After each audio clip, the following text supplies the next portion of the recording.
안녕하세요. 책으로 승부입니다. 세계 역사 이야기 고대편으로 함께 나눠보도록 하겠습니다.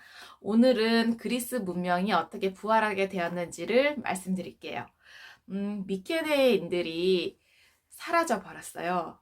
이 사람들이 어떻게 사라졌느냐? 그리스 북쪽에서 침입해 내려온 도리아 사람들과 지중해 바다를 통해서 그리스를 침입해 온 팔레스타인 사람들에 의해서 이 미케아인들이 사라지게 된 거예요. 이 야만인들이 그리스에 살기 시작을 하면서 이상한 일이 벌어졌어요. 뭐냐면 야만인들이 더 이상 전쟁을 일으키지 않고 공격할 도시를 찾아 헤매지 않았던 거예요.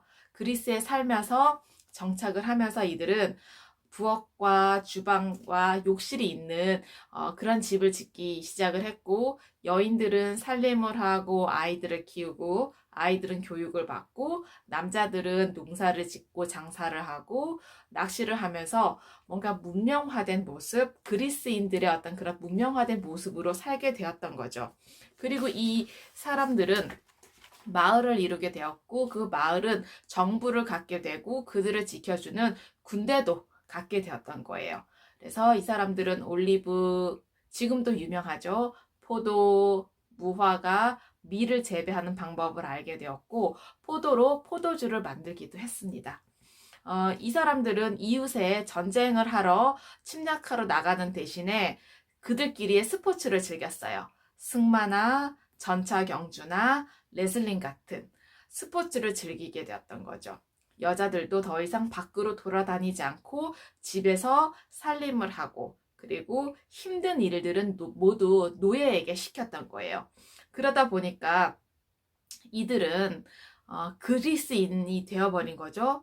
초기 그리스인들은 이미 읽고 쓰는 법을 알고 있었지만 야만인들은 그 글을 몰랐던 거예요. 그래서 그들은 자신들에 대한, 조상에 대한 이야기, 그 야만인들에 대한 어떤 그런 조상에 대한 이야기를 쓰기 시작을 했어요. 그동안 입에서 입으로만 전해왔던 그런 이야기들, 신화들, 이런 이야기들을 기록으로 남기게 되었고, 그 이야기들이 지금까지 남아 있습니다. 그리고 초기 그리스인들은 오늘날 우리가 사용하는 것과 똑같은 알파벳을 사용하진 않았어요. 비슷하긴 했는데 똑같지는 않았던 거예요. 아마 최초로 알파벳을 사용했던 페니키아 사람들에게 그 문자를 배워서 사용했는지도 모르겠어요. 그리스 문자가 오늘날 알파벳과 약간 다르긴 해요. 그렇지만은 그 알파벳은 그리스 문자의 영향을 많이 받았어요. 지금 우리가 사용하고 있는 그 알파벳이 만약에 이 그리스인들이 만들어내지 않았다면 우리는 어떤 글자를 사용하면서 살아갈까요? 네. 그리스인들이 글을 읽고 글을 쓰기 시작을 하면서 그들의 상상력을 토대로 이야기들을 기록하기 시작을 했어요. 그 중에서도 그리스 최초의 위대한 극작가 호메로스에 관한 이야기를 해드릴게요. 호메로스는 앞이 보이지 않는 장님이었어요. 그래서 다른 사람들의 이야기에 귀를 기울이고 그리스 문자를 사용해서 이야기를 기록해 나갔던 거예요.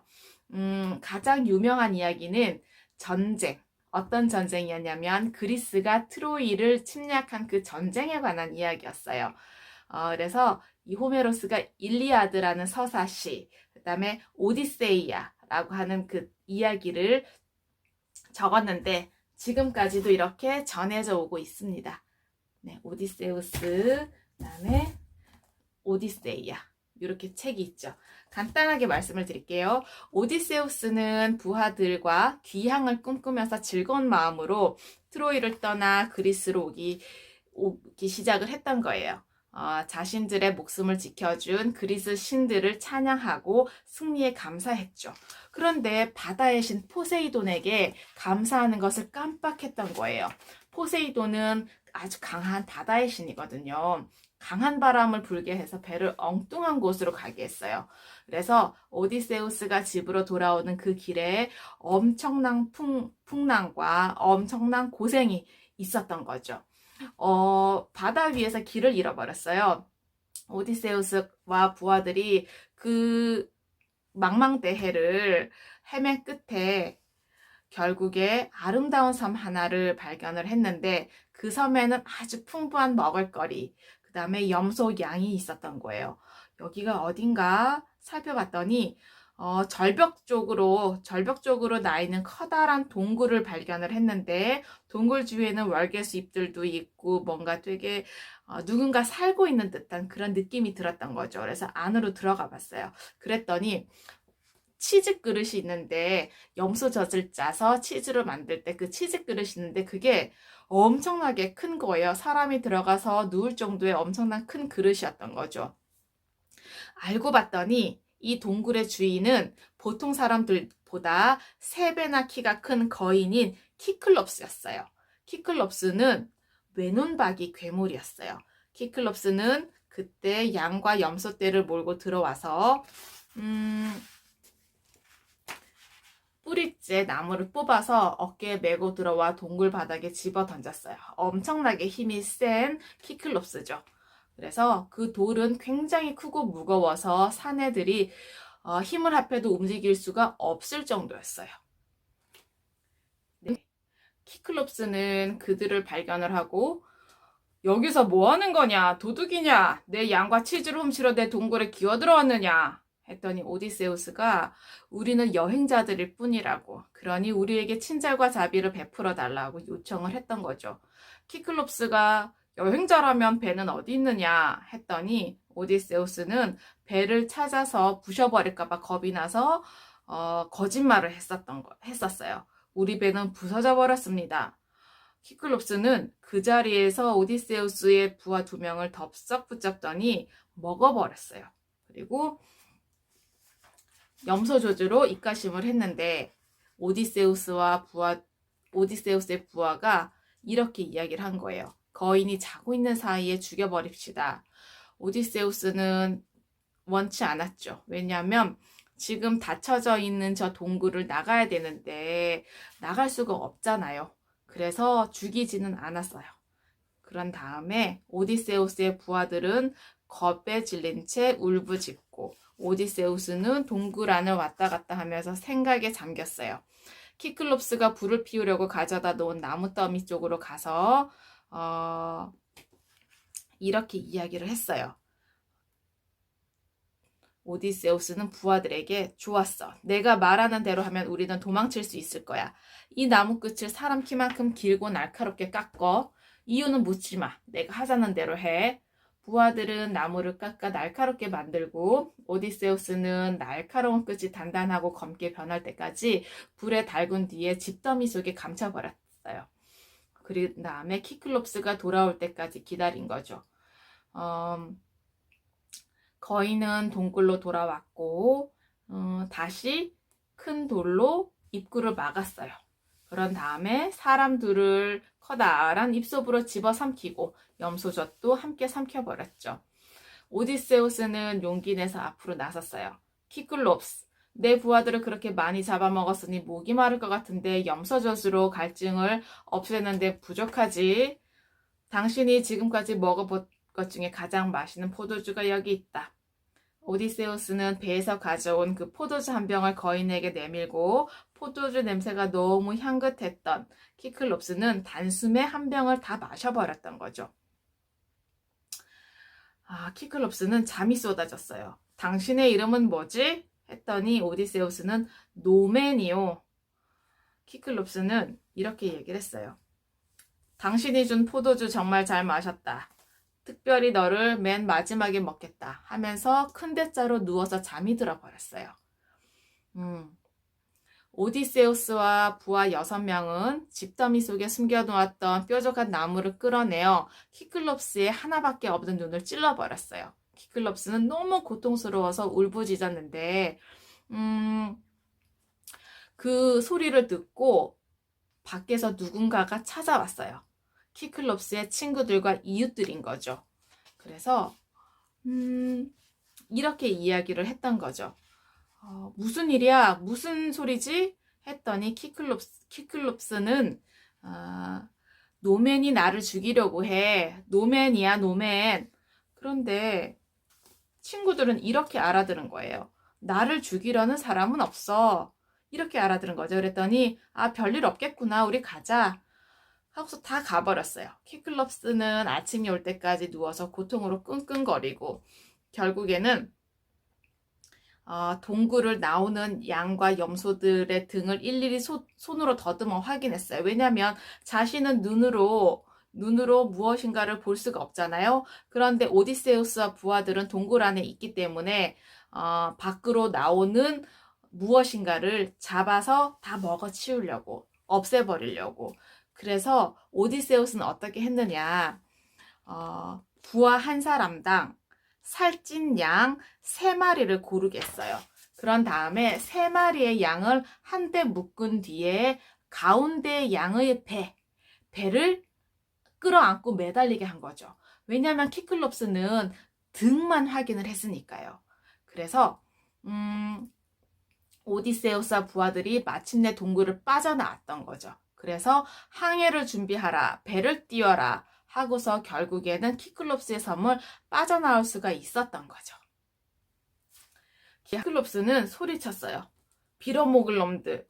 나는 바다의 신 포세이돈의 아들이다. 내가 아버지에게 니놈이 절대 고향으로 돌아가지 못하도록 니놈의 배를 바다 깊이 가라앉게 만들도록 파도와 바람을 보내달라고 할 것이다. 오디세우스는 무시했어요. 그 협박을 무시하고 또 넓은 바다로 나아갔죠. 오디세우스 일행은 다시 고향을 향해서 항해하기 시작을 했는데 키클롭스의 협박은 현실이 되었던 거예요. 바로 포세이돈이 키클롭스의 청을 들어준 거죠. 그래서 바람을 보내서 오디세우스의 진로를 방해하고 파도를 보내서 배가 산산조각 나도록 했던 거죠.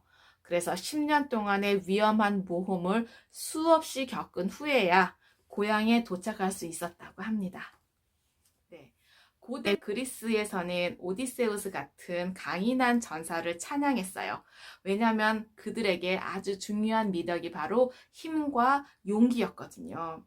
그래서 그리스 사람들은 오디세우스 같이 용감하고 강한 사람들에 대해서 이야기를 하면서 그들도 힘과 용기를 얻었던 거예요. 이런 용감하고 힘 있는 사람들을 찬양하기 위해서 올림픽 경기가 만들어졌어요. 그래서 그 강한 사람들이 이 올림픽 경기에 참가를 하게 된 거죠. 고대 그리스의 두 도시가 전쟁을 하다가 화해를 하게 되면 그 평화의 의미로 화해를 축하하고 제우스 신을 기리기 위한 성대한 잔치, 축제를 벌이기도 했는데 그 축제 이름이 바로 올림픽이에요. 올림푸스 산에서 그 이름을 따왔는데 올림푸스는 그리스에서 가장 높은 산이기도 하고 그리스 신들이 살고 있다고 믿었습니다. 그래서 그리스 사람들은 이 축제에서 제우스를 위한 연회를 베풀고 제물을 바치고 그리고 올리브 가지로 만든 관을 이제 관으로 씌워준 거죠. 올리브는 평화를 상징하기 때문에 평화롭게 잘 살고 싶다는 소망을 담았던 것 같습니다. 4년마다 모여서 올림픽을 열고 제우스를 기렸는데 5가지의 경기 종목으로 시작이 되었습니다. 뭐냐? 이들은 맹수를 사냥하는 과정을 본떠서 만들었는데 광을 뛰어넘고 맹수를 쫓는 멀리뛰기, 그다음에 돌을 던지는 원반 던지기, 그다음에 실패하면 다시 쫓아가는 달리기, 그다음에 창 던지기, 맹수와 대결하는 레슬링, 이렇게 5가지를 그 시대적 배경에 근거를 뒀다고 볼 수 있겠습니다. 네. 1000년에 걸쳐서 4년마다 열린 그 올림픽을 참가하거나 구경하기 위해서 그리스 전체의 사람들이 몰려들었어요. 그래서 그들은 경기장 근처에서 야영을 하기도 하고 음악을 들으면서 축제를 벌이기도 하고 그다음에 시인들의 시와 이야기로 군중들이 즐겁도록 했습니다. 그리고 오디세이를 읊는 시인도 있고, 그다음에 트로이 전쟁에 대해서 이야기하는 사람들도 있었어요. 그러다 보니 마치 공연을 보는 것 같고 연극, 영화를 보는 것 같은 어떤 그런 느낌을 얻었겠죠. 네. 그 올림픽에 참여했던 사람들이 승리를 하면 그들은 집으로 돌아올 때 평생 먹을 수 있는 돈을 상으로 주기도 했습니다. 지금도 올림픽 경기는 4년마다 열리고 있죠. 100여 가지의 경기들이 펼쳐지고 있고, 오늘날에는 남자, 여자 모두 참여를 할 수 있죠. 고대 그리스에서는 남자들만 올림픽에 참여를 했고, 젊은 여자들은 구경을 할 수 있었다고 합니다. 결혼한 여자들은 구경조차 할 수 없었다고 합니다. 왜 그럴까 생각을 해보면 좋을 것 같습니다. 네. 올림푸스 산의 이름을 딴 올림픽은 지금도 여전히 사용되고 있고, 고대 사람들과 마찬가지로 지금도 우리는 힘과 아름다움과 용기를 찬양하고 있지 않을까 싶습니다. 네. 과거의 지혜와 지식으로부터 현재와 미래의 삶이 좀 더 풍성하고 의미 있기를 기원합니다. 감사합니다.